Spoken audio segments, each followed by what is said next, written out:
প্রতিশোধ নেওয়ার জন্য সুস্থ করতেছি। অসুস্থ মানুষের সাথে তো আর প্রতিশোধ নেওয়া যায় না। সুস্থ হবার পর আমি আমার প্রতিশোধ নিব। নির্বাণ অতি কষ্টে বলে ওঠে। তুমি কিসের প্রতিশোধ নিতে চাও?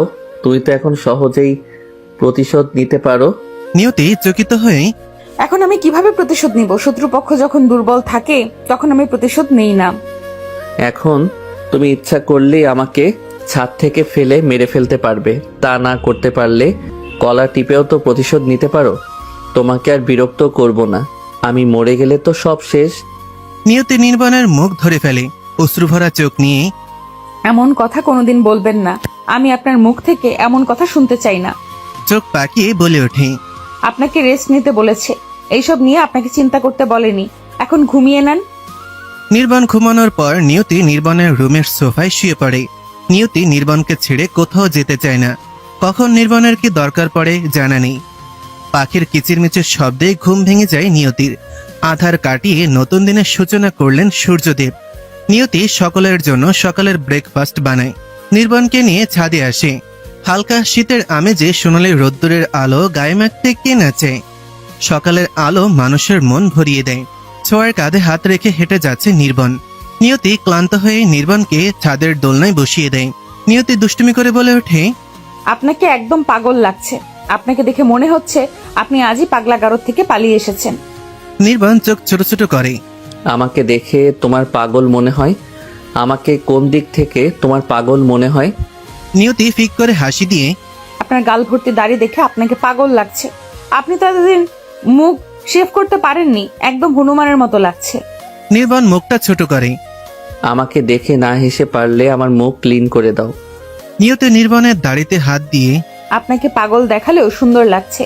তবে চিন্তা করতে হবে না, আমি আপনার দাড়ি ক্লিন করে দিচ্ছি। নিয়তি বাড়িতে একজন নরসুন্দরকে ডেকে আনে। তিনি অতি যত্ন সহকারে নির্বাণের চুল দাড়ি ছোট করে দেয়। নির্বাণ এক প্রকার হাঁপ ছেড়ে বাঁচে। এভাবে আরো কেটে যায় 1 মাস। নির্বাণ এখন অনেকটা সুস্থ, নিজে থেকে হাঁটতে পারে, তবে বেশিক্ষণ হাঁটতে পারে না। নির্বাণের শরীর এখন অনেক ক্লান্ত। নির্বাণের হাঁটা চলার একমাত্র সঙ্গী হলো নিয়তি। নিয়তিকে ছাড়া নির্বাণ এক পাও চলতে পারে না। অফিসের সকল কাজ ছোঁয়া নিজের কাঁধে তুলে নিয়েছে। রাতে বাড়ি ফিরলে নিয়তি সাহায্য করে। নিয়তির কষ্ট কম করার জন্য নিয়তির কাজ ছোঁয়া করে দেয়। যে ছোঁয়া 1 গ্লাস জল ভরে খেতে পারত না, সেই ছোঁয়াই আজ নিজের কাঁধে ব্যবসার ভর তুলে নিয়েছে। বুদ্ধির সাথে সকলের সাথে কাজ করে যাচ্ছে। ছোঁয়া ধীরে ধীরে আবিরকে ভালোবাসতে শুরু করে। ছোঁয়া বুঝতে পারে মা দাদার পরই আবির তাকে সুখে রাখতে পারবে, কিন্তু আবিরের ভালোবাসা সে প্রকাশ করে না। আবিরের প্রতি ছোঁয়ার দুর্বলতা ছোঁয়া আবিরকে বুঝতে দেয় না। রাতের বেলা নির্বাণ ঘুমানোর পর নিয়তি নিজের রুমে চলে আসে। নির্বাণের গায়ে কম্বল দিয়ে নিয়তি চলে আসতে নিলেই নির্বাণ নিয়তির হাত ধরে নিজের দিকে টান দেয়। নিয়তি টান সামলাতে না পেরে নির্বাণের ওপর পড়ে যায়। না চাওয়া সত্ত্বেও নিয়তির ঠোঁট জোড়া লেগে যায় নির্বাণের কপালে। নিয়তি নিজেকে সংযত করে উঠে যেতে নিলেই নির্বাণ তার বাহুর মাঝে আটকে ধরে। নিয়তি আমতা আমতা করে, কি করছেন কি? এইভাবে আমাকে জড়িয়ে ধরে রেখেছেন কেন? আমি আপনার সাথে এমন করতে চাইনি। নির্বাণ দুষ্টুমির হাসি দিয়ে, তোমার ভালো লাগে না বুঝি? তুমি তো চাও আমার সাথে থাকতে। নিয়তি নির্বাণের চোখের দিকে তাকাতেই নিয়তি লজ্জা পেয়ে যায়। নির্বাণ নিয়তির লজ্জা মাখা মুখটার দিকে তাকিয়ে নেশাভরা কণ্ঠে বলে ওঠে, তুমি আমার জন্য এত কিছু কেন করছো? আমি তোমাকে এত কষ্ট দিলাম, কিন্তু তুমি আমার জন্য তোমার জীবনের রাত দিন এক করে দিলে। নিয়তি নির্বাণের ওদরে চিমটি দেয়, যার ফলে নির্বাণের হাতের বাঁধন খুলে যায়। নিয়তি সুযোগের সৎ ব্যবহার করে নির্বাণের থেকে দূরে চলে আসে। নির্বাণ নিজের উদরে হাত রেখে, নিয়তি, তুমি আমার সাথে এমন করতে পারো না। তুমি আমাকে আঘাত করতে পারো না। নিয়তি ভেঙচি করে। আপনি আমাকে এমন করতে বাধ্য করেছেন। আমি চাই না আপনি এমন ভুল দ্বিতীয়বার করেন। নিয়তি চলে যেতে নিলেই নির্বাণ মাথা উঁচু করে উঁচু স্বরে, নিয়তি, আমার মাথা ভীষণ ব্যথা করছে। আমি নিজেকে সামলাতে পারছি না। মাথার ব্যথায় পাগল হয়ে যাচ্ছি। প্লিজ আমার মাথাটা একটু ম্যাসাজ করে দাও। নির্বাণের এমন আকতি মিনতি শুনে নিয়তি বুঝে নেয় নির্বাণের সত্যি সত্যি মাথা ব্যথা করছে। নিয়তি তেড়ে নির্বাণের কাছে আসে।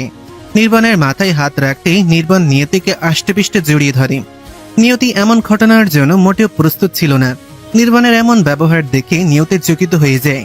প্লিজ নিয়তি, আমাকে ছেড়ে দূরে কোথাও যাবে না।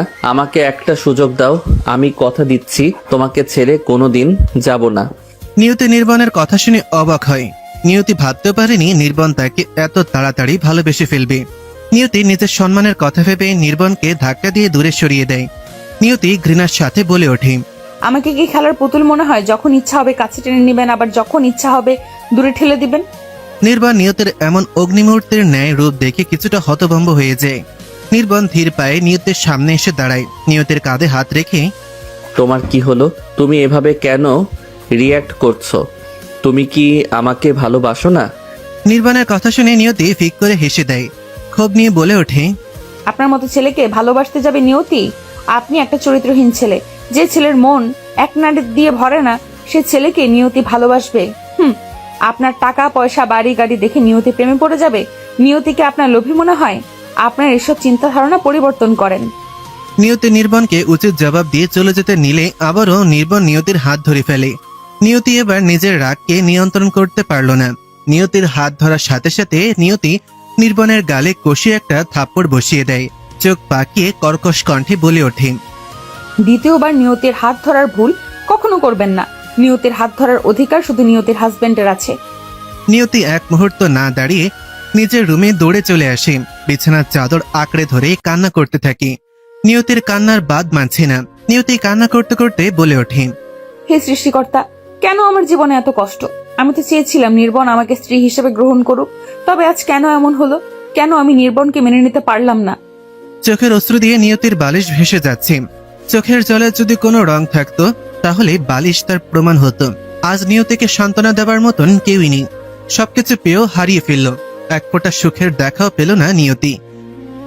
নির্বাণ সেখানেই বসে কান্না করে দেয়। নিয়তি তো ঠিক বলেছে, নির্বাণ কারো ভালোবাসা পাওয়ার যোগ্য নয়।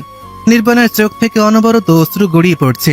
নির্বাণ মনে মনে বলছে, নিয়তি, তুমি একদম ঠিক বলেছ। আমার মতো ছেলেদের কোনোদিন ভালোবাসা পাওয়ার যোগ্যতা নেই। যেসব ছেলেদের মন একটা মেয়ে দিয়ে ভরে না, তাদেরকে কে ভালোবাসবে? আজ আমরা সমাজে ঘৃণিত। আমাদের জন্যই আজ শত শত মেয়ে নিজের স্বপ্ন হারিয়ে ফেলছে। হ্যাঁ, ভগবান আমাকে ভালো হবার একটা সুযোগ দেন। নির্বাণ কান্না করতে করতে ফ্লোরে ঘুমিয়ে পড়ে। কিন্তু নিয়তির চোখে কোনো ঘুম নেই। নিয়তি ভেবে নেয় সে আর এই বাড়িতে থাকবে না। সে ঠিক করে তার মামার বাড়িতে চলে যাবে। মামার বাড়ি কিছুদিন থেকে একটা জবের সন্ধান করবে। তারপর আর মামার বাড়ি থাকতে হবে না। নিয়তি কাউকে কিছু না বলে রাতে চুপি চুপি বাড়ি থেকে বেরিয়ে যায়। নির্বাণ নিয়তির কোনো দেখা না পেয়ে ছোঁয়া নিয়তির রুমে আসে। ছোঁয়া রুমে এসে দেখতে পায় নিয়তি রুমে নেই। ছোঁয়া ভাবে তার দাদাকে নিয়ে হয়তো ছাদে গেছে। ছাদে এসেও কাউকে দেখতে পায় না। অবশেষে ছোঁয়া দাদার রুমের দিকে পা রাখে। নির্বাণের রুমে পা রাখতেই ছোঁয়ার চোখ কপালে উঠে যায়। ছোঁয়া চিৎকার করে বলে ওঠে, দাদা তুমি ফ্লোরে কি করছো? ছোঁয়ার চিৎকারে নির্বাণের ঘুম ভেঙে যায়। নির্বাণ ঘুম থেকে উঠে দেখে সে ফ্লোরে শুয়ে আছে। ছোঁয়া নির্বাণের কাঁধে হাত রেখে, দাদা তোমার এই অবস্থা কি করে হলো? কে করলো তোমার এই অবস্থা? নির্বাণ মাথা নিচু করে, আমি ঠিক আছি। মনে হয় রাতে মাথা ঘুরে পড়ে গিয়েছিলাম। দাদা আমার চোখের দিকে তাকিয়ে কথা বলো। কি লুকাতে চাইছো তুমি? আর নিয়তি কোথায়? তাকে কোথায় দেখতে পাচ্ছি না তো। নির্বাণ চকিত হয়ে, মানে? নিয়তিকে খুঁজে পাওয়া যাচ্ছে না মানে কি? তার রুমে খেয়াল করেছো? হ্যাঁ দাদা, আমি তাকে সব জায়গায় খুঁজে দেখেছি, কিন্তু কোথাও নেই নিয়তি। তুমি তার ওয়াশরুমে দেখেছো? নিয়তি মেবি ওয়াশরুমে আছে। না দাদা, আমি ওয়াশরুমে কোনো জলের শব্দ পাইনি, তাই ওয়াশরুমেই দেখা হয়নি। চলো আমার সাথে তার রুমে। নির্বাণ আর ছোঁয়া মিলে নিয়তির রুমে আসে। এসে নিয়তিকে দেখতে পায় না। ওয়াশরুমেও নিয়তি নেই। ছোঁয়ার চোখ আটকে যায় টেবিলে রাখা চিরকুটের ওপর।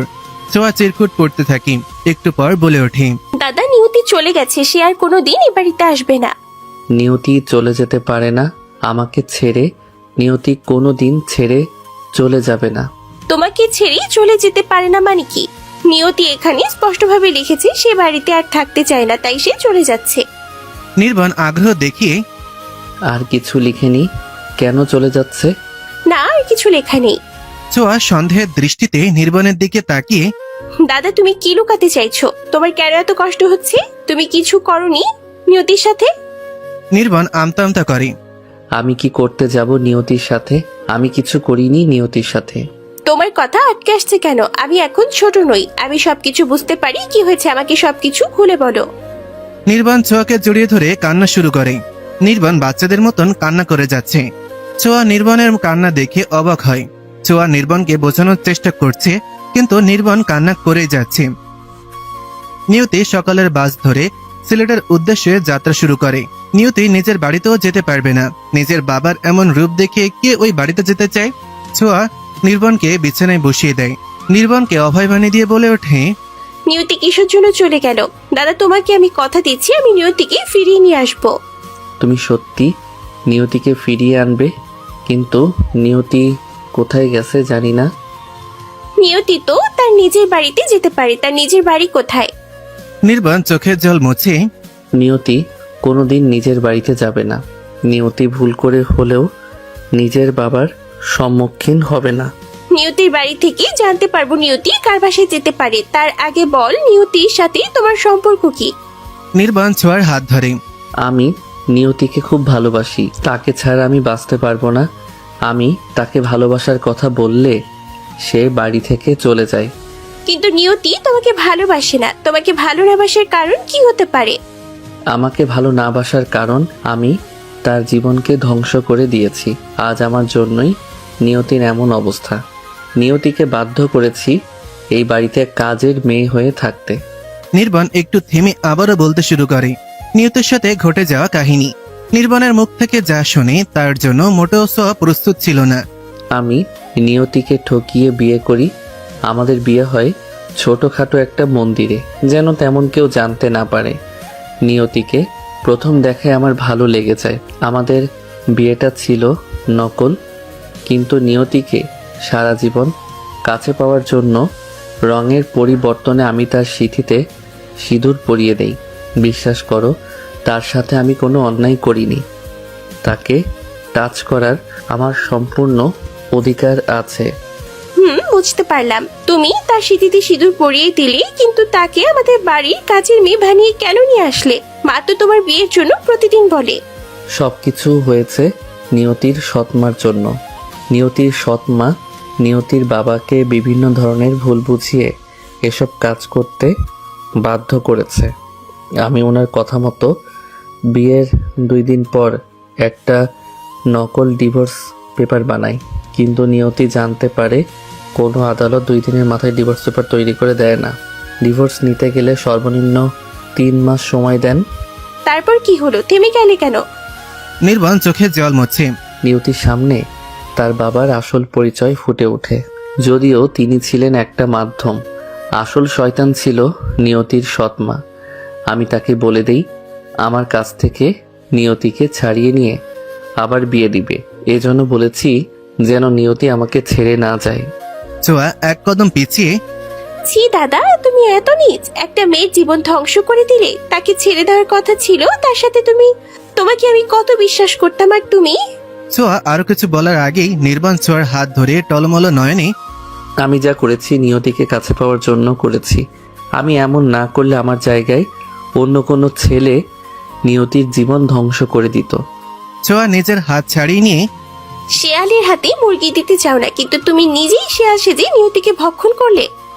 তুমি আমাকে যা খুশি তাই বলো, আমার নিয়তিকে আমার কাছে নিয়ে এসে দাও। তুমি কি পারতে না তার বাবা মায়ের বিরুদ্ধে গিয়ে নিয়তির পাশে দাঁড়াতে? নির্বাণ ছোঁয়ার কোনো প্রশ্নের উত্তর দিতে পারছে না। নির্বাণ বিছানায় বসে ছোট বাচ্চাদের মতন হাঁটু ভাঁজ করে কান্না করতে থাকে। ছোঁয়া নিজের ভাইয়ের কষ্ট দেখে নির্বাণের কাঁধে হাত রাখে। যা হওয়ার হয়ে গেছে, এখন আমাদের উচিত নিয়তির খোঁজ বের করা। আমাদের নিয়তির বাড়িতে যেতে হবে। ছোঁয়া নির্বাণ দুজন মিলে নিয়তির বাড়িতে যায়। নির্বাণ কলিং বেল বাজাতে নিয়তির বাবা দ্বার খোলেন। নির্বাণকে দেখে নিয়তির বাবা দরজা লাগাতে নিলেই নির্বাণ জোর কদমে ভেতরে ঢুকে পড়ে। নিয়তির বাবা অগ্নি দৃষ্টি নিক্ষেপ করে। তোর এত বড় সাহস, তুই আমার বাড়িতে এসেছিস? আমার বাড়ি থেকে এখনই বেরিয়ে যা। ছোঁয়া নিয়তির বাবার সামনে এসে আমরা একটা দরকারে আপনাদের বাড়িতে এসেছি। আমি ছোঁয়া, নির্বনের ছোট বোন। ক্ষোভ নিয়ে বলে ওঠেন, আমি তোমাদের সাথে কোনো কথা বলতে চাই না, তাই তোমরা ভালোই চলে যাও। আমরা এখান থেকে চলে গেলে আপনার মেয়েকে খুঁজে এনে দেবে কে? নিয়তিকে খুঁজে পাওয়া যাচ্ছে না মানে? সে তো তোমাদের বাড়িতে ছিল। নিয়তির বাবা রুমের মাঝে কোনো কিছু না বলে নির্বাণ আর ছোঁয়ার হাত ধরে বাইরে নিয়ে আসেন। নির্বাণ কিছু বলতে নিলেই চোখের ইশারায় কথা বলতে মানা করেন। নিয়তির বাবা তাদের একটা নির্জন জায়গায় নিয়ে আসেন। তিনি বলতে শুরু করেন। নিয়তির ভালো কোনো বান্ধবী নেই। নিয়তি কোথাও গেলে একমাত্র যেতে পারে তার মামার বাড়ি। নিয়তি অভিমান করে তার মামার বাড়িতেই যায়। নির্বাণ মুচকি হেসে নিয়তির মামার বাড়ি কোথায়? আমরা এখনই সেখানে যাত্রা শুরু করব। নিয়তির বাবা চুপি চুপি তাদের ঠিকানা দেন। তিনি কথা না বাড়িয়ে তাড়াতাড়ি করে সেখান থেকে বাড়ির দিকে পা বাড়ান। একটু দূরে গিয়ে তোমরা এখান থেকে তাড়াতাড়ি চলে যাও, এখানে থাকলে তোমাদের বিপদ হতে পারে। নির্বাণ ছোঁয়া নিয়তির বাবার কথা মতন চলে আসে বাড়িতে। বাড়িতে এসে কিছু পরিমাণ খাবার খেয়ে সিলেটের উদ্দেশ্যে যাত্রা শুরু করে। নিয়তি সন্ধ্যার দিকে তার মামার বাড়িতে আসে। নিয়তিকে দেখে নিয়তির মামি রান্নাঘর থেকে বাইরে আসে। তিনি হাসি মুখে বলে ওঠেন, তুমি আসবে, আমাকে একটা ফোন করবে না? তোমার জন্য পছন্দের কচু শাক দিয়ে শুটকি মাছের চটচটি রান্না করতাম। নিয়তি মলিন হাসি দিয়ে মামি, আমি তোমাদের সারপ্রাইজ দিতেই এসেছি। ফোন করে আসলে তোমরা সারপ্রাইজ হতে। নিয়তির মামি নিয়তিকে জড়িয়ে ধরে। আমারও যদি তোমার মতো একটা মেয়ে থাকতো, তাহলে সেও তো তোমার মতো আমাকে ভালোবাসতো। কিন্তু বাক্যের কি পরিহাস, আজ আমি নিঃসন্তান। মামিকে জড়িয়ে ধরে কান্না করে। আমি তোমাদের অভাব পূরণ করতে পারবো না, কিন্তু আমি এবার তোমাদের এখানে অনেক দিন থাকবো। নিয়তির মামি চোখে জল মোছে। কই গো, দেখো কে এসেছে। আমাদের নিয়তি এসেছে, দেখে যাও। নিয়তির মামা তড়িঘড়ি করে রুম থেকে বেরিয়ে আসেন। নিয়তি তার মামাকে প্রণাম করে হাসি মুখে বলে ওঠেন, আমার ছোট মাটা একদম শুকিয়ে গেছে, তাড়াতাড়ি তাকে কিছু খেতে দাও। নিয়তি তার মামা আর মামির সাথে রুমে আসে। তার মামার অবস্থান হলো মধ্যবিত্ত। নিয়তিকে পেয়ে তারা নিঃসন্তানের কথা ভুলে যায়। নিয়তির মা মারা যাবার পর নিয়তিকে নিজেদের কাছে রেখে দিতে চেয়েছিলেন, কিন্তু নিয়তির বাবা ওনার মেয়েকে কিছুতেই অন্যের বাড়িতে রাখতে চাননি। নিয়তি গরম ভাতের সাথে আলু ভর্তা, ছোট মাছ দিয়ে খেয়ে নেয়। অনেক তৃপ্তি করে খায়। এখানকার বিল থেকে তার মামা মাছ কিনে নিয়ে এসেছেন। নিয়তি খাওয়ার পর বলে ওঠে, মামি, আমার ভীষণ ঘুম পাচ্ছে। কাল তোমাদের সাথে অনেক গল্প করব। ওকে সোনা, অনেক দূর থেকে এসেছো, একটু ঘুমিয়ে নাও। ঘুমিয়ে নিলে ভালো লাগবে। নিয়তির মামি নিয়তির জন্য বিছানা করে দেন। নিয়তি তার মামিকে পেছন থেকে জড়িয়ে ধরে। মামি, তুমি আমাকে একটা কাজও করতে দিচ্ছ না। তোমাকে আমি পেটে ধরিনি, কিন্তু তুমি আমার কাছে আমার মেয়ের থেকে কোনো অংশে কম নয়। তোমার জন্য করব না তো কার জন্য করব? তুমি শুয়ে পড়ো, আমি তোমার মাথায় হাত বুলিয়ে দিচ্ছি। নিয়তি মামির কথা শুনে কান্না করে দেয়। অশ্রু চোখে বলে ওঠে, আজ যদি আমার মা বেঁচে থাকতেন তাহলে আমার সাথে এমনই করতো। তুমি আমাকে মায়ের অভাব বুঝতে দাওনি। নিয়তির চোখের জল মুছে দিয়ে কান্না করে না, আমি তোমার মাথায় হাত বুলিয়ে দিচ্ছি। নিয়তি শুয়ে পড়ে। নিয়তির মামি নিয়তির মাথায় হাত বুলিয়ে দিচ্ছেন। ক্লান্ত নিয়তি কখন ঘুমিয়ে পড়েছে মনে নেই। নিয়তির মাথা থেকে চুল সরে যায়। নিয়তির মামি নিয়তির মাথায় সিঁদুর দেখে অবাক হয়ে যান। নিয়তিকে ডাক দিতে নিয়েও ডাক দেন না। নিয়তির মামি খুব সুন্দর করে আগের মতন চুল বেঁধে দেন, যেন নিয়তি কিছুই বুঝতে না পারেন। রাত 11টার দিকে করিম চাচার ডাক শুনে নিয়তির মামা মামি জেগে ওঠেন। গ্রামের দিকে রাত 11টা মানে অনেক রাত। গ্রামের মানুষদের রাত 10টার পর খুঁজে পাওয়া মুশকিল। নিয়তির মামা ঘুম থেকে উঠে বলে ওঠেন, করিম চাচা, আপনি? কোনো কিছু হয়েছে কি? করিম চাচা ভাঙা গলায় বলে ওঠেন, তোমাদের মেহমান এসেছে ঢাকা থেকে। তারা তোমার বাড়ি চিনতে পারছিল না। আমি গঞ্জ থেকে বাড়ি ফিরছিলাম। ফেরার পথে সাথে তাদের দেখা হয় আমার। তারা তোমার সাথে কথা বলতে চায়। চলি আমি, প্রচুর ঘুম আসতেছে। করিম চাচা আর কিছু না বলে সাইকেলে চড়ে ভাঙা গলায় গান বলতে বলতে চলে যান। নিয়তির মামা মামি নির্বাণকে ছোঁয়ার রুমের ভেতরে নিয়ে আসেন।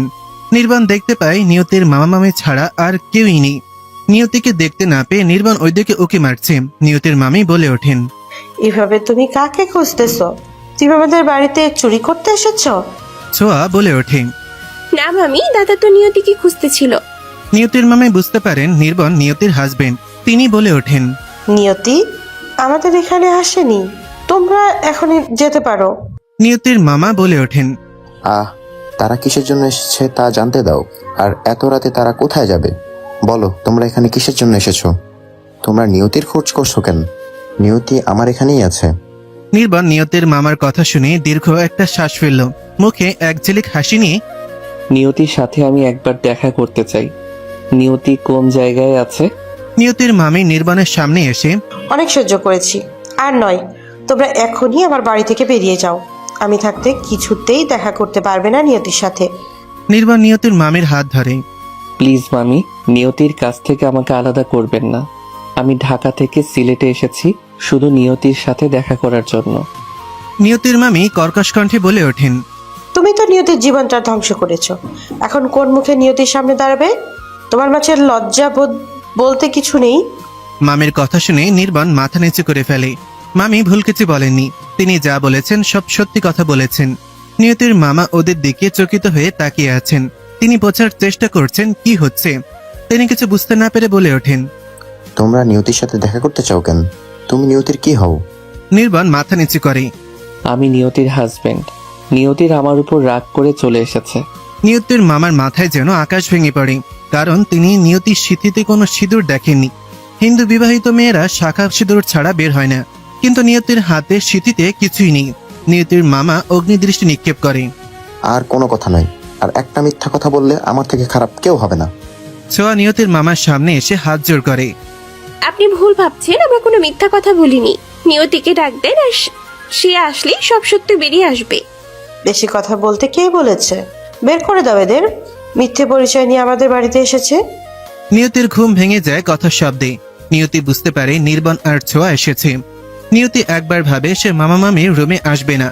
মামা নির্বাণের সাথে খারাপ ব্যবহার করছেন। নিয়তি আর বসে থাকতে পারল না। নিয়তি মামা মামির রুমে ছুটে আসে। নিয়তি নির্বাণের দিকে তাকিয়ে, মামা নির্বন যা বলেছে সব সত্যি। নির্বনের সাথে আমার বিয়ে হয়েছে। ধরতে গেলে সেটা বিয়ে নয়, একটা অ্যাক্সিডেন্ট ছিল। আমি এই বিয়ে মানি না। নির্বাণ তেড়ে নিয়তির কাছে আসে। নিয়তি তো নির্বাণের আশা দেখে ভয় পেয়ে যায়। নিয়তির হাত ধরে। আমাকে একটা সুযোগ দাও, আমি কোনো দিন তোমার অযত্ন করব না। নিয়তি ঝাঁকি দিয়ে হাত ছড়িয়ে নেয়। ক্ষোভ নিয়ে বলে ওঠে। আমি আপনার সাথে থাকতে চাই না।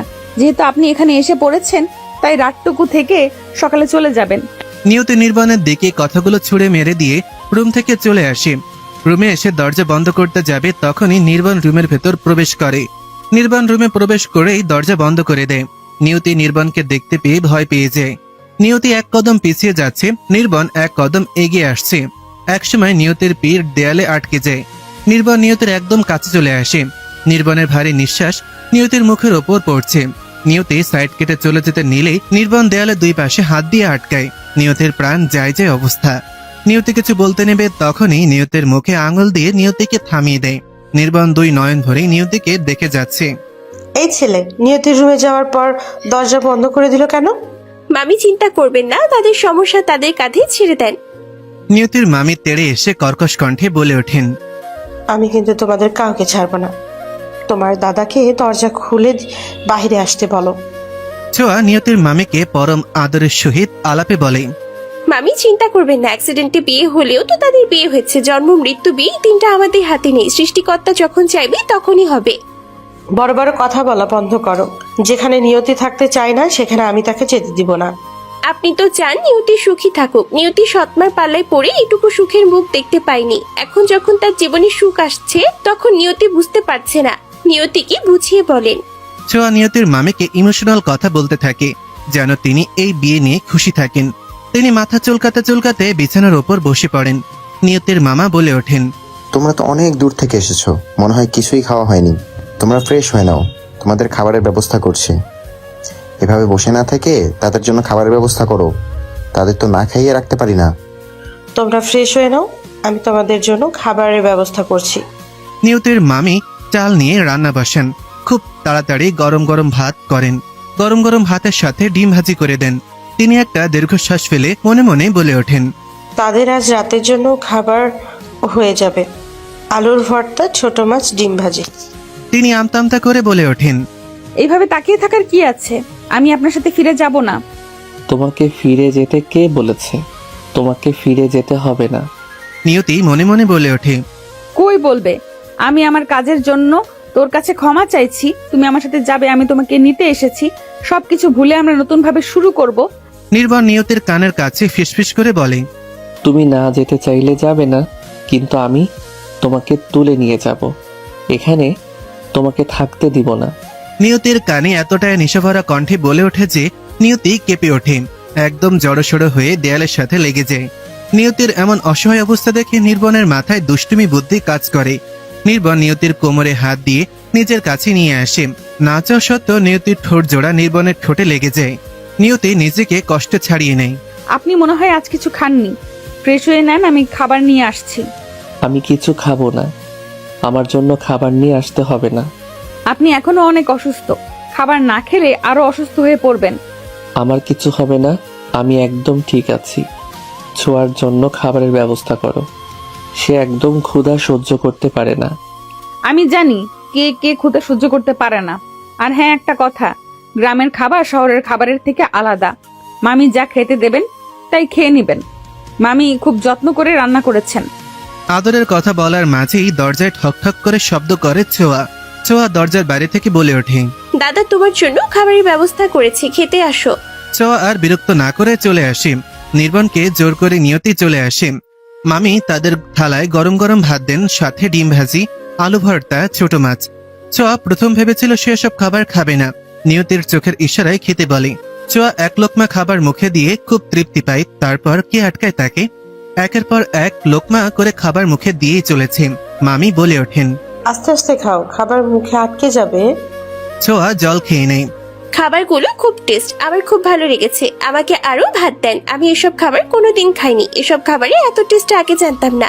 নিয়তির মামি খুশি হয়ে ছোঁয়ার থালায় আরো কিছু পরিমাণ ভাত দেন। ছোঁয়া তো পাগলের মতন খেয়ে যাচ্ছে। ছোঁয়ার খাওয়া দেখে নির্বন মনে মনে বলে ওঠে। রাক্ষস একটা, যেন কোনো দিন খাইনি। কিভাবে পাগলের মতো খাচ্ছে, ভুলেই গেছে সে অন্য বাড়িতে আছে। নিয়তির মামি বলে ওঠেন। তোমাকেও অল্প পরিমাণে ভাত দেই। না মামি, আমি আর খেতে পারবো না। খাবারগুলো খুব স্বাদ হয়েছে। আমার কাছে তো ছোট মাছটা বেস্ট হয়েছে। আর একটু ছোট মাছ নিয়ে নাও, আরো অনেকটুকু আছে। আমার পেটে আর কোনো জায়গা নেই, আমি আর কিছু খেতে পারবো না। আপনি এত রাতে আমাদের জন্য রান্না করতে গেলেন কেন? তোমরা এত দূর থেকে এসেছো, তোমাদের না খাইয়ে রাখতে পারি? আর অতিথি দেবো ভব। খাবার খাওয়ার পর নির্বন নিয়তির সাথে ঘুমাতে যায়। ছোঁয়াকে একটা ছোট বিছানায় ঘুমাতে দেন। তারা মানুষ মাত্র 2 জন, তাই বিলাসিতার জন্য এত কিছু করেননি। 2টা বড় বড় বিছানা করেছেন, একটাতে তারা থাকেন না, অন্যটাতে কেউ আসলে তাদের জন্য। আগে ছোট একটা বিছানা আছে, সেটাও অনেক ভালো, একজন মানুষ অনায়াসে ঘুমাতে পারবে। ছোঁয়াকে উদ্দেশ্য করে বললেন। ছোট বিছানায় ঘুমাতে অসুবিধা হবে না তো? ছোঁয়া হাসি মুখে বলে ওঠে। একদমই না, আমার কোনো অসুবিধা হবে না, আমি মানিয়ে নিতে পারবো। কম্বল গায়ে দিয়ে ঘুমাও, শীত লাগবে। অনেক রাত হয়ে গেছে, আপনারা ঘুম আসেন, আমিও ঘুমিয়ে পড়বো। আপনি বিছানায় ঘুমিয়ে পড়েন, আমি মাদুর বিছিয়ে নিচে শুয়ে পড়ছি। নির্বাণ বিছানায় বসে আছে। নিয়তির কথার কোনো জবাব দিল না। নিয়তি মাদুর বিছিয়ে খাতা গায়ে দিয়ে শুয়ে পড়ে। নির্বাণ নিয়তিকে পেছন থেকে জড়িয়ে ধরে মাদুরের ওপর শুয়ে পড়ে। আপনি বিছানায় ঘুমাতে যান, আপনার ঠান্ডা লেগে যাবে। নির্বাণ নিয়তির চুলে মুখ লুকিয়ে। আমি ফ্লোরে ঘুম আসলে আমার ঠান্ডা লেগে যাবে, কিন্তু তোমার ঠান্ডা লাগবে না। আমি মাটিতে শুয়ে অভ্যস্ত, আপনি তো মাটিতে ঘুম আসেননি কোনোদিন। নিয়তির কথার কোনো জবাব না দিয়ে নিয়তিকে কোলে করে বিছানায় নিয়ে আসে। নিয়তিকে জড়িয়ে ধরে শুয়ে পড়ে। নিয়তি নির্বাণের কাছ থেকে নিজেকে ছাড়াতে নিলে নির্বাণ আরো আষ্টে পিষ্টে জড়িয়ে ধরে। নিয়তি বাধ্য হয়ে সেভাবে ঘুমিয়ে পড়ে। সকালবেলা ঢাকা ফেরার সময় নিয়তি টলমল দৃষ্টিতে তাকিয়ে আছে মামা মামির দিক। চাহনি দেখে বোঝা যাচ্ছে নিয়তি কিছুদিন থেকে যেতে চায়। মনের কথা মুখে বলতে না পেরে মনের ইশারায় বলে যাচ্ছে। নিয়তির মামি সেই সকাল থেকে অনবরত কান্না করেই যাচ্ছে। চোখ থেকে অশ্রু পড়া বন্ধই হচ্ছে না। বুকটা ফেটে যাচ্ছে নিয়তির জন্য। নিয়তি ঢাকার উদ্দেশ্যে বাইরে পা রাখার আগেই নিয়তির মামি নিয়তিকে জড়িয়ে ধরে কান্না করে দেন। শাড়ির আঁচলে আর কষ্ট লুকিয়ে রাখতে পারলেন না তিনি। নিয়তির প্রতি স্ত্রীর ভালোবাসা দেখে নিয়তির মামা বসে থাকতে পারলেন না। তিনি নির্বাণের সামনে দাঁড়িয়ে বলে ওঠেন। নির্বন, তোমার কাছে আমার একটা অনুরোধ ছিল, আমার অনুরোধটা রাখবে? নির্বাণ হাসি মুখে আশ্বাস দিয়ে। অনুরোধ নয়, আপনি আমাদের গুরুজন, আপনি আমাকে আদেশ করবেন। ভেজা ভেজা নয়নে নির্বাণের দিকে তাকিয়ে। তোমরা এই গরিব মামার বাড়িতে আর 2 দিন থেকে যাও। নিয়তি অনেক দিন পর আমাদের এখানে এসেছে, তোমরা থাকলে একসাথে গ্রামটা ঘুরে দেখতে পারবে। কিন্তু মামা।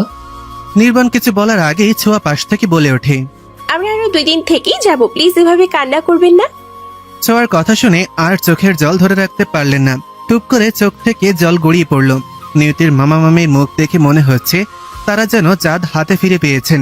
সত্যি বলতে ছোঁয়া থেকে যাওয়ার ইচ্ছা, চা বাগান ঘুরে দেখার ইচ্ছা।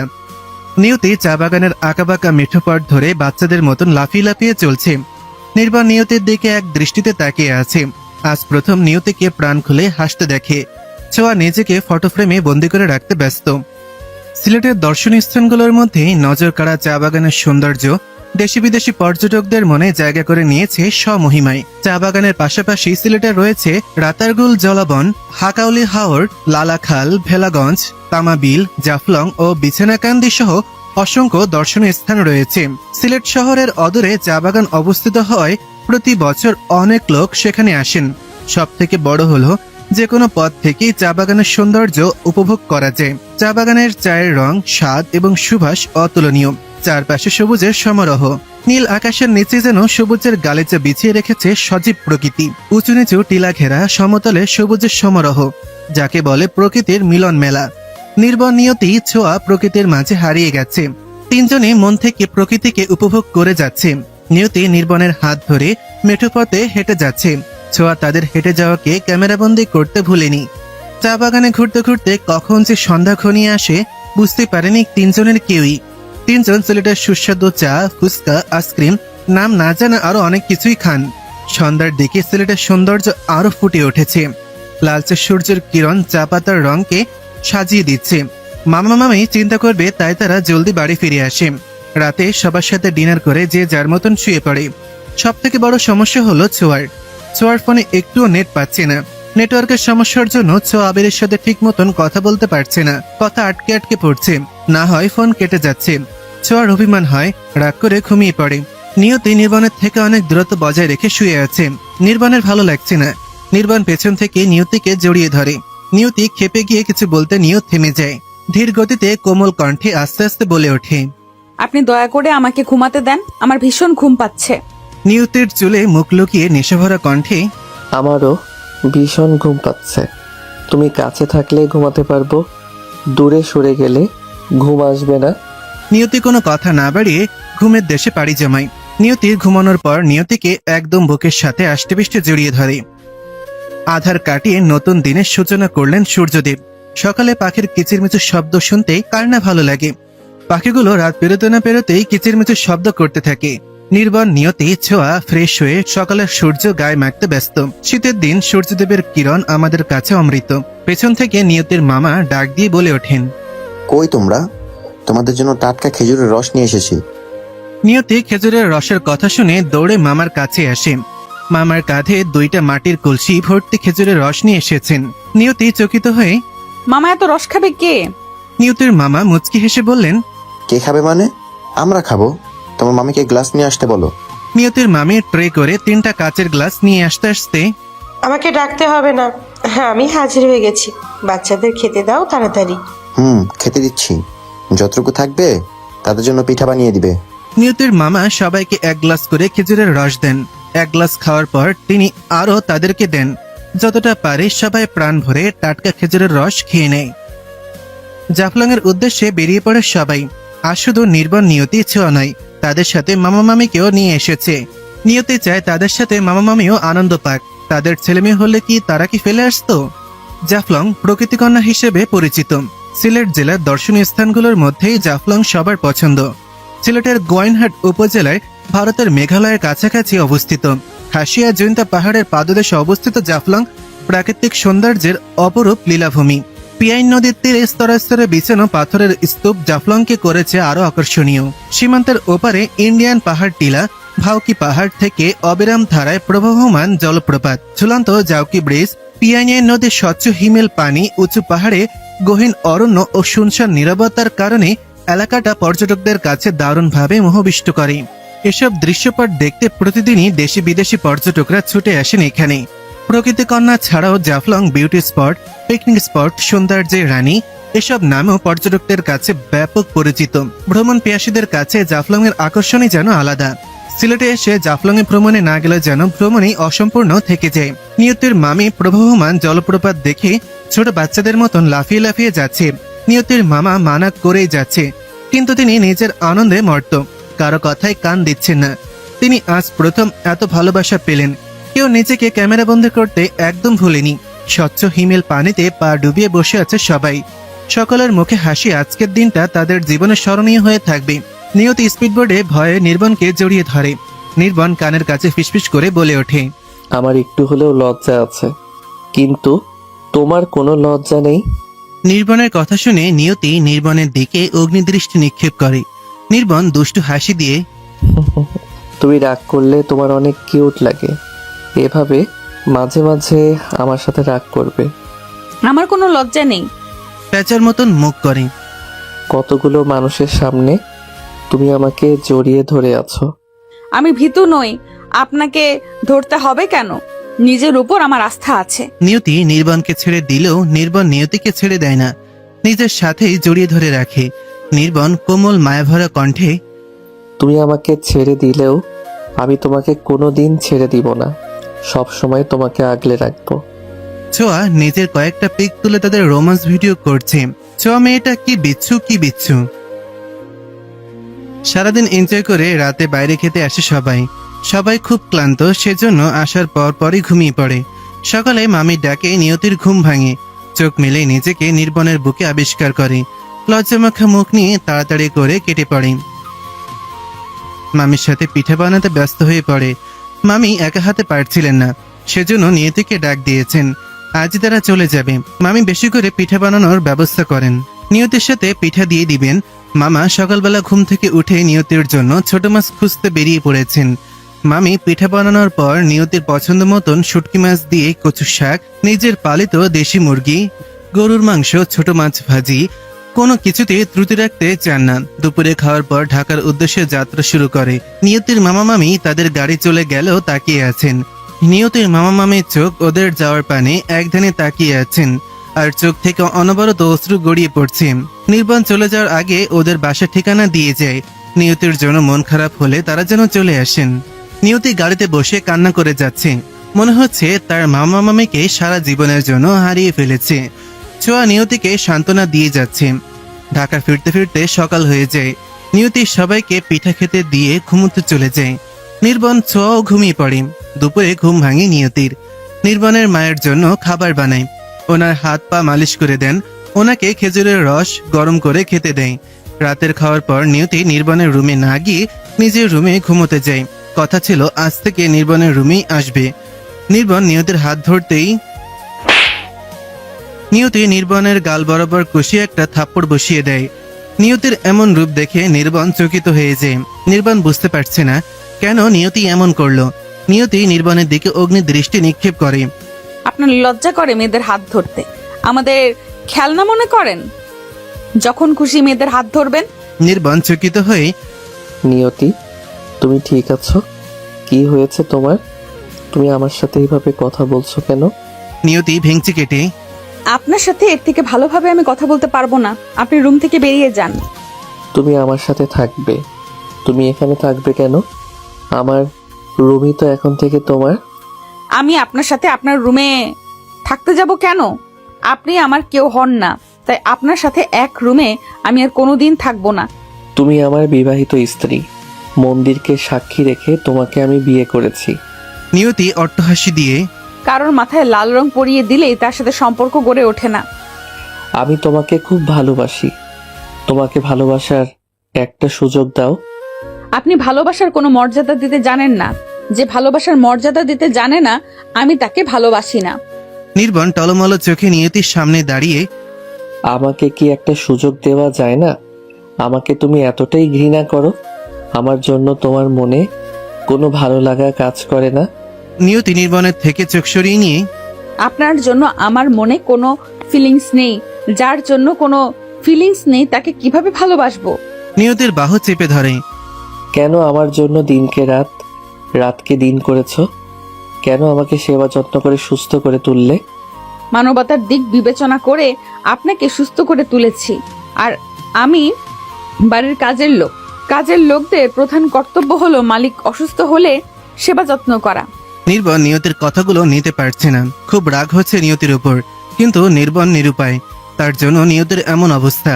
নির্বাণ টলমল চোখে নিয়তির দিকে অসহায়ভাবে বলে ওঠে, আমি সত্যি বলছি, আমি তোমাকে সিঁদুর পরিয়ে দিয়েছি। তুমি আমার বিবাহিত স্ত্রী। নিয়তি মুচকি হেসে, এটা কলিযুগ, এখন কেউ শাখা সিঁদুরে বিশ্বাস করে না। আপনার সাথে আইন অনুযায়ী আমার কোনো বিয়ে হয়নি। আর হ্যাঁ, সত্য যুগ অনুযায়ী ধরলে আপনি নিজ হাতে আমার সিঁথির থেকে সিঁদুর মুছে দিয়েছেন। নির্বাণ হাত জোর করে। তখন আমাদের মাঝে ভুল বোঝাবুঝি ছিল, এখন আমরা সবকিছু ঠিক করে নিতে পারি। নিয়তি উঁচু স্বরে, না, কোনো কিছুই ঠিক হবার নয়। আমি আপনাকে আর বিশ্বাস করি না। যাকে বিশ্বাস করি না তার সাথে কোনোদিন ঘর করা যাবে না। আমাকে আর একবার বিশ্বাস করে দেখো, কোনোদিন তোমাকে অমর্যাদা করব না, তোমার কথা সব সময় মেনে চলবো। নিয়তি অগ্নি দৃষ্টি নিক্ষেপ করে ক্ষোভ নিয়ে বলে ওঠে। আপনি এই রুম থেকে বের হবেন নাকি আমি চিৎকার করব? আমি রুম থেকে যাব না, আমি তোমার সাথে এই রুমে থাকবো। আপনি সোজা কথায় যাবেন না। আমি কিন্তু চিৎকার করে বলবো আপনি আমার দুর্বলতার সুযোগ নিতে চান। নিয়তির মুখ থেকে এমন কিছু শুনবে নির্বাণ কোনোদিনও ভাবেনি। নিয়তির তো কোনো দোষ নেই, নিয়তিকে এমন বানিয়েছে নির্বাণ। তার শাস্তি হিসেবে নির্বাণ ভালোবাসা পেয়েও হারিয়ে ফেলেছে। নির্বাণের চোখ থেকে অনবরত অশ্রু গড়িয়ে পড়ছে। নির্বাণ কথা বলার ভাষা হারিয়ে ফেলেছে। নির্বাণ আমতামতা করে, প্লিজ নিয়তি, এমন করো না। তুমি যদি চাও আমরা আবার ধুমধাম করে বিয়ে করব, সানাই বাঁচবে, তুমি আমার জন্য বউ সেজে অপেক্ষা করবে। সরি, আমি আপনাকে বিয়ে করতে পারবো না। আমি আপনাকে ভালোবাসি না, আমি অন্য কাউকে ভালোবাসি। নিয়তি অন্য কাউকে ভালোবাসে এই কথাটা শুনে নির্বাণ 2 কদম পিছিয়ে যায়। নির্বাণ এতদিন ভেবে এসেছিল নিয়তি শুধু নির্বাণের, আজ নিয়তির মনে অন্য কারো বসবাস। সেখানে নির্বাণের ছিটে ফোঁটাও নেই। নির্বাণ চোখের জল মুছে আমতামতা করে করুণ স্বরে, তুমি কাকে ভালোবাসো? আমাকে ছেড়ে তুমি অন্য কাউকে ভালোবাসো? হ্যাঁ, আমি অন্য কাউকে ভালোবাসি। নিয়তি আর পারছে না। নিজেকে যতই শক্ত রাখার চেষ্টা করছে ততই ভেঙে পড়ছে নির্বাণকে দেখে। নিয়তি নির্বাণকে রুম থেকে ধাক্কা দিয়ে বের করে দেয়। তাড়াতাড়ি করে দরজা লাগিয়ে দরজার পাশে বসেই কান্না করে দেয়। নির্বাণ ফুলের টবে লাথি মেরে নিজের রুমে চলে আসে। রুমে এসে রুমের সমস্ত জিনিস ভাঙতে শুরু করে, পাগলের মতন করতে থাকে। ব্যালকনিতে এসে গ্রিল ধরে নিয়তির কথাগুলো ভেবে যাচ্ছে। চোখ থেকে অনবরত অশ্রু গড়িয়ে পড়ছে। ভালোবাসলে এত কষ্ট পেতে হবে কোনোদিন জানা ছিল না। নির্বাণ ধরে নিয়েছিল নিয়তি তাকে মন প্রাণ দিয়ে ভালোবাসে। নিয়তি কান্না করতে করতে সেখানেই ঘুমিয়ে পড়ে। নির্বাণ নির্ঘুম কাটিয়ে দেয় সারা রাত। নির্বাণের চোখে কোনো ঘুম নেই। নিয়তির কষ্টে এতটাই পাথর হয়ে গেছে যে কোনো দিকে নির্বাণের কোনো খেয়াল নেই। আবির ছোঁয়ার সামনে দাঁড়িয়ে হাত কাচুমাচু করে যাচ্ছে। ছোঁয়াকে কি বলতে এসেছে মনে নেই। 4 দিন পর ছোঁয়াকে দেখতে পেয়েছে। ছোঁয়ার দিকে এক ধ্যানে তাকিয়ে আছে। ছোঁয়া কাশি দিয়ে, আবির দাদা, আপনি কিছু বলবেন? এভাবে ড্যাব ড্যাব করে তাকিয়ে আছেন কেন? ছোঁয়ার কথা শুনে আবিরের মুখটা প্যাচের মতন হয়ে যায়। আবির অসহায়ের মতন করে বলে ওঠে, আমি তোমার কোন কালের দাদা ছিলাম? আমাকে তোমার কোন দিক থেকে দাদা মনে হয়? ছোঁয়া মুচকি হেসে, দাদা রাগ করছেন কেন? আপনি আমার দাদার ভালো বন্ধু, দাদার বন্ধু হিসেবে আপনি আমার দাদাই হন। তোমার দাদার বন্ধু হয় কিন্তু তোমার দাদা নয়। বিড়বিড় করে, দাদা হিসেবে দেখো বলে তোমাকে নিজের করে নিতে পারছি না। আপনি কিছু বললেন? আমি কিছুই শুনতে পাচ্ছি না, বিড়বিড় করে না বলে একটু জোরেই বলেন। আবির ওপরের দিকে তাকিয়ে, কই কিছু না, আমি কিছু বলিনি। ও আচ্ছা, আমি একটু শুনতে পেলাম। তো কি শুনতে পেলে? কিছুই শুনতে পাইনি, কিছু বললে তো শুনতে পেতাম। আপনি যেভাবে ভয় পেয়ে আছেন, আপনাকে দেখে মনে হচ্ছে আপনি একটা হুলো বিড়াল। আমি ভয় পাচ্ছি না মোটেও। আমি তোমাকে ভয় পেতে যাব কেন? যা বলতে আসছিলেন নিঃসংকোচে বলে ফেলেন, ভয় পাওয়ার কোনো কারণ নেই। আমার সাথে একটু হাঁটতে যাবে? না মানে সামনের ওই মাঠটায়। ছোঁয়া কিছু না বলে আবিরের দিকে তাকিয়ে আছে। আবির ছোঁয়ার উত্তরের জন্য অধীর আগ্রহ হয়ে ছোঁয়ার দিকে তাকিয়ে আছে। ছোঁয়া মুচকি হেসে, ওকে চলেন একসাথে হেঁটে আসি, সকালবেলা একটু হাঁটলে মনও ভালো হয়ে যাবে। পাশাপাশি হেঁটে যাচ্ছে ছোঁয়া আবির। তাদের মাঝে কোনো কথা নেই। একটু পর পর একে অপরের দিকে শুধু একটু করে তাকিয়ে যাচ্ছে। আবির একটু কাছে আসার চেষ্টা করছে, কিন্তু ছোঁয়ার চোখের দিকে তাকিয়ে নিজের ইচ্ছাটা পূরণ করতে পারছে না। আবির চোখ বন্ধ করে মনে মনে, যাই হয়ে যাক, আজ আমি নিজের মনের কথা সোয়াকে বলবই। কি হলো, দাঁড়িয়ে পড়লেন কেন? হাঁটার আর ইচ্ছে নেই? তাহলে ফিরে যাই। দৌড়ে ছোঁয়ার পাশে এসে, কে বলেছে ইচ্ছে নেই? তুমি পাশে থাকলে আমি সারাদিন হাঁটতে পারবো, যদি তোমার কোনো আপত্তি না থাকে। ছোঁয়া মুচকি হেসে হাঁটতে শুরু করে। আবির ধীরে ধীরে ছোঁয়ার আরো কাছে যাচ্ছে। একসময় আবিরের হাত ছোঁয়ার হাতে একটু ছোঁয়া লাগে। ছোঁয়া আবিরের দিকে তাকাতেই আবির মুচকি হেসে দূরে সরে যায়। এতে ছোঁয়ার একটু খারাপ লাগে। ছোঁয়া বুঝতে পারে আবির তাকে ভালোবাসে, কিন্তু বলতে পারে না। ছোঁয়াও আবিরের প্রেমে পড়ে গেছে, কিন্তু মেয়ে হয়ে প্রথমে ভালো লাগা, ভালোবাসার কথা কিভাবে বলবে? আবির এই সমস্ত ভয়কে জয় করে ছোঁয়ার হাত নিজের হাত দিয়ে আবদ্ধ করে নেয়। ছোঁয়া আবিরের দিকে তাকাতেই আবির বলে, আমার দিকে না তাকিয়ে হাঁটার দিকে মন দাও। ছোঁয়া মনে মনে মহা খুশি। একটু হলেও আবিরের মনে সাহস হয়েছে। আবির আর একটু সামনে এসে নিজের বুক পকেট থেকে একটা রিং বের করে ছোঁয়ার সামনে হাঁটু গেড়ে বসে। তুমি আমার জীবন সঙ্গী হবে, তোমাকে ভালোবাসার সুযোগ দিবে। ছোঁয়া আবিরের কথা শুনে চকিত হয়ে যায়। আবির ছোঁয়াকে এভাবে সারপ্রাইজ দিবে ভাবতেই পারেনি। ছোঁয়া উত্তর কি হবে? নিয়তি জানে নির্বাণের রুমে প্রবেশ করে। রুমে ঢুকতেই নিয়তির চোখ আকাশ প্রান্তে, দুইটা চোখ রসগোল্লার মতন বড় হয়ে যায়। ঘরের সমস্ত জিনিস ভাঙাচোরা, কোনো কিছুই ঠিক নেই। নির্বাণ কোথায় দেখতে পায় না। নিয়তি ধীর পায়ে সাবধানতার সাথে ব্যালকনিতে আসে। ব্যালকনিতে এসে বুকটা মোচড় দিয়ে ওঠে। নির্বাণকে দেখে একদম চেনা যাচ্ছে না। হঠাৎ করে কেউ নির্বাণকে দেখলে পাগল বলে সম্বোধন করবে। নির্বাণের চুলগুলো উস্কো খুস্কো, অগোছালো, চোখ দুইটা লাল বর্ণের হয়ে গেছে। কান্না করার জন্য আঁখি ফুলে ফেপে রয়েছে। নিয়তি নির্বাণের কাঁধে হাত রাখতেই নির্বাণ গ্রিল দিয়ে আকাশের দিকে তাকিয়ে দেখতে এসেছো নির্বাণ বেঁচে আছে কিনা? নিয়তি নির্বাণের কথার কোনো উত্তর দিল না। টুপ করে চোখ থেকে 2 ফোঁটা অশ্রু গড়িয়ে পড়ল। নির্বাণ নিয়তির দিকে না তাকিয়েই বলে দেয়, তুমি কান্না করছো কেন? তুমি তো আমার সাথে থাকতে চাও না। আমার কষ্টে কেন তোমার চোখে জল? নিয়তি নিস্তব্ধ কোমল স্বরে, আপনি সারা রাত ঘুম আসেননি? আপনাকে দেখে একদম পাগল পাগল লাগছে, ফ্রেশ হয়ে নেন। আমায় নিয়ে তোমায় কোনো চিন্তা করতে হবে না। আজ পাগল বলেই তো আমাকে তোমার পছন্দ হয়নি। নিয়তি নিজের মনকে সান্ত্বনা দেয়, সে যেন কিছুতেই ভেঙে না পড়ে। নির্বাণকে নিজের দিকে ঘুরিয়ে, রুমের অবস্থা এমন কেন? যদি আপনার কিছু হয়ে যেত? কি আর হতো, বড়জোর একটা ভাঙা দর্পণ পেটে ভেতরে ঢুকে যেতে পারতো, ভালোই হতো। তাহলে তোমাকে আর আমায় সহ্য করতে হতো না। নিয়তি অগ্নি দৃষ্টি নিক্ষেপ করে। আপনাকে কতবার বলছি নিজ মুখে মৃত্যু কামনা করবেন না। নির্বাণ মলিন হাসি দিয়ে, ভগবানের পছন্দ হলে অ্যাক্সিডেন্ট নিয়ে যেত। ভগবান আমায় পছন্দ করে না, সেজন্য আজ তোমার সামনে অবহেলার পাত্র হয়ে দাঁড়িয়ে আছি। নির্বাণের প্রতিটা কথা নিয়তির বুকে তীরের মতন লাগছে। নিয়তি বুঝতে পারছে না কি বলবে, কোনো কিছু বলার ভাষা রাখেনি। নিয়তি নির্বাণের দিকে অগ্নি দৃষ্টি নিক্ষেপ করে। আপনি ঘরের এমন অবস্থা কেন করেছেন? আপনার ঘর অন্য কেউ পরিষ্কার করে দেবে? কেউ পরিষ্কার করে দেবে না। নিজ ঘর নিজে পরিষ্কার করবেন। মলিন মৃদু হেসে, বাড়িতে কাজের লোকের অভাব নেই, কেউ তো আর বাড়ির বউ হতে চায় না। তাহলে একজন কাজের লোক জানে না রুমে অপরিষ্কার থাকলে তাকে পরিষ্কার করতে হয়? নিয়তি বুঝতে পারে তাকে কষ্ট দেওয়ার জন্য নির্বাণ এসব কিছু করেছে।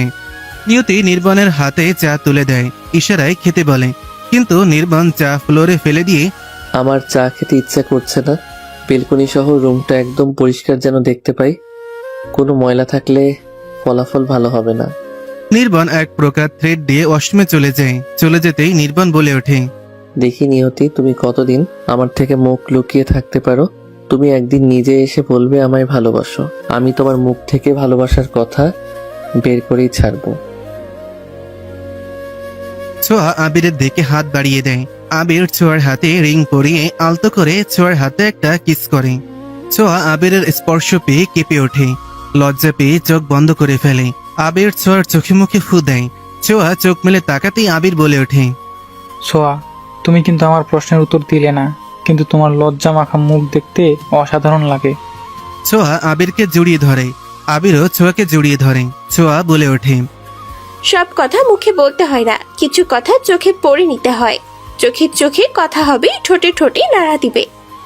আবির দুষ্টু হাসি দিয়ে, কি বুঝে নিব?